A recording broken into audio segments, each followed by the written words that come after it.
Good morning to you. Welcome to the National News Program with me, Cindy Sekara Johanisa, will bring the news this morning. It's Friday, 7th of January 2022. We will serve you a pitch of daily news on learning during the pandemic. As you can see, learning during the pandemic is carried out online. Okay, first off, let's start by paying attention to our reporter. There will be report by Miss Tia Fauzia. Connected to Miss Tia Fauzia. Okay, thank you, Mrs. Cindy. Today, January 6, 2022, I am in one of the school from SMA 1 Bandar Sri Bawono, saying the current condition of the COVID-19 pandemic worsen social distancing policies, or in Indonesia, it is better introduced as physical distancing, or maintaining physical distance to minimize the spread of COVID-19. So, this policy is being pursued to slow down the spread of the coronavirus in the community. The Ministry of Education and Culture, or Kemdikbud, responded with a policy of learning from home, through learning, and followed by the abolition of the national examination for this year. Okay, first of learning challenge. The massive spread of the coronavirus in various countries forces us to see the fact that the world is changed. We can see how the change in the fields of technology, economy, politics, and education in the midst of the crisis due to COVID-19. This change require us to be prepared, respond with attitudes and action while always learning new things. Indonesia is not alone in finding solutions for students to continue to learn and fulfill their educational rights. The implementation of the physical distancing policy, which later became the basis for implementing learning from home, with the student use of information technology often surprise educators and students, including parents and even everyone in the house. Information technology learning has indeed been implemented in the last few years in the education system in Indonesia. However, the online learning that took place as a surprise from the COVID-19 pandemics surged almost all lines, from district or cities, province, centers, and even the international community. Thank you. Back to studio. We have heard a very interesting report by Miss Tia Fauzia. Alright, I'm super excited to have you here. Yeah, excited about the conversation we'll get to have today. Because we have three special guests that will be sharing their stories with us. Let me tell you for the first guest. She is an active and ambitious student. And of course, she is being a role model to other students. Let us say hello to Miss Nur Komariah Dia. Okay, Miss Dia, as we know you are a good student.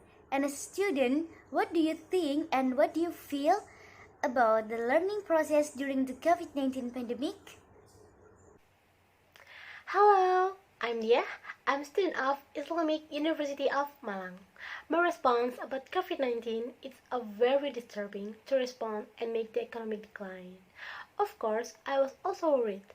I felt a little anxious when COVID-19 appeared because it was related to my school, which I finally had to online classes at home without looking at the teacher and my friends to discuss directly, where we finally learned to rely heavily on an internet connection, and it really hinders the delivery of the material properly and correctly, given that not all areas have a good internet connection.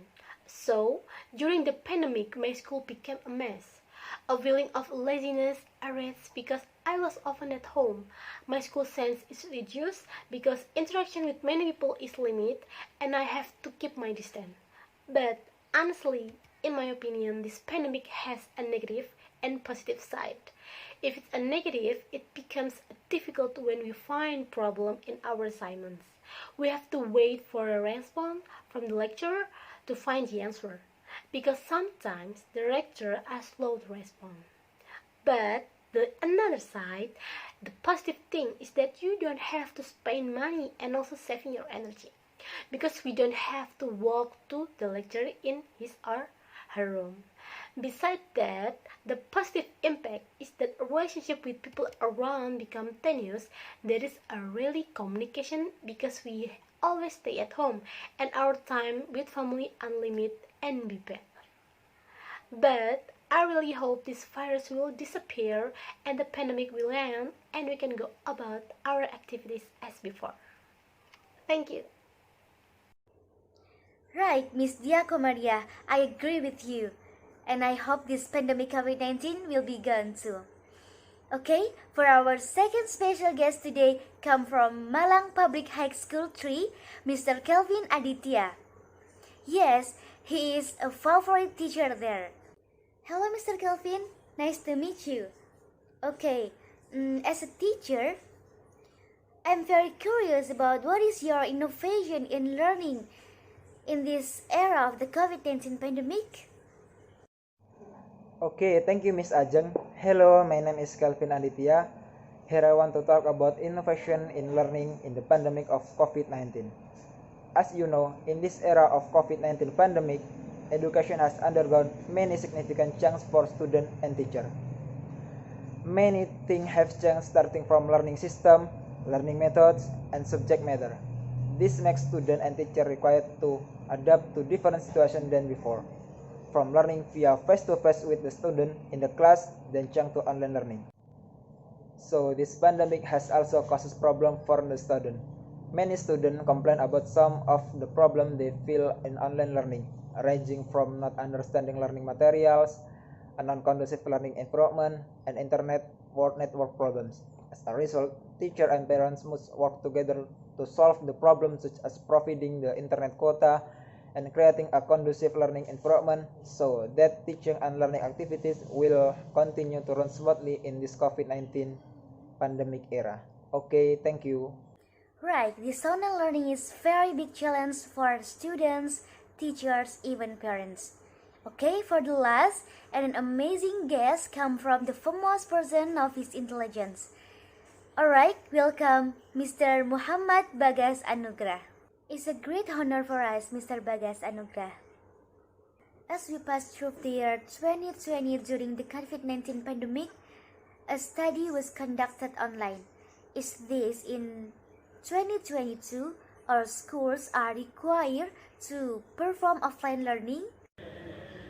I believe we all have the same commitment to this face-to-face learning because on the hand we can run PTM and on the other we can also guarantee that neither contagions nor a new cluster emerges nor ensure that the learning must be effective.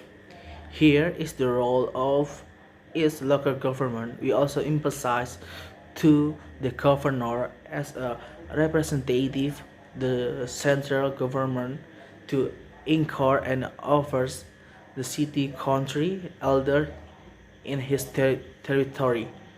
In addition, the region and the mayor are expected to perform a function for the development of the area of sub-district, village, and ward. Because this is the control that must be taken care of. Coordinate health, education, and army or police to achieve vaccine goals for educator and education personnel. Right, Mr. Bagas. We also hope that offline learning will be implemented soon. Okay, 10 minutes we've all been with you. Thank you for our guests and viewers. Goodbye and have a nice day.